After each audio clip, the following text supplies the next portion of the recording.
Bueno, se ha convocado una huelga educativa para pasado mañana, para el día 9, a sumar a las que se han llevado adelante y además de las movilizaciones en estos últimos años. Los presupuestos en educación, como todos bien sabemos, en el conjunto de las administraciones se ha reducido un 11%, pasando de 53 a 47 millones, y es fácil deducir que esta merma en los recursos económicos ha repercutido en varias cuestiones. Una de ellas son 32.000 docentes menos por jubilación y el despido de interinos, además de que cada vez todos ellos sufren peores condiciones laborales.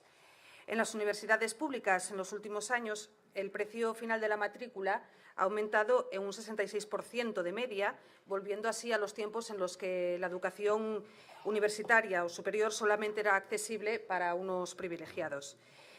Para muchas familias es imposible de asumir un primer curso en la carrera porque la más barata ahora mismo se sitúa en los 1.620 euros y cada asignatura, si se tiene la desgracia de tener que repetirla, se encarece 5 veces más. El alumnado de FP también ha visto cómo sus tasas aumentaban exponencialmente. Se ha aumentado hasta los 480 euros para el grado superior y entre 120 y 220 el grado medio. Hay que recordar que también hay un filtro económico previo antes de llegar a la universidad, que es la alta tasa de la PAU y que supone una barrera también insalvable para muchas familias. Y esto es nada más que hablando del tema económico, en el que podríamos todavía extendernos más, pero el despropósito también afecta a la Ley de Educación. La LOMCE es una ley que se impuso sin contar con la comunidad educativa e incluso de espaldas a ella, que cuenta con el rechazo de la mayoría del Parlamento y que ya se ha votado 2 veces su paralización sin conseguirlo. Se sigue aplicando a pesar de las propuestas que se han hecho por parte de varios expertos para evitar daños irreversibles,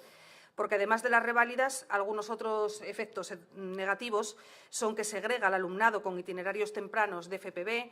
y PEMAR, que son vías muertas, y sacan a los alumnos del sistema con la consiguiente exclusión.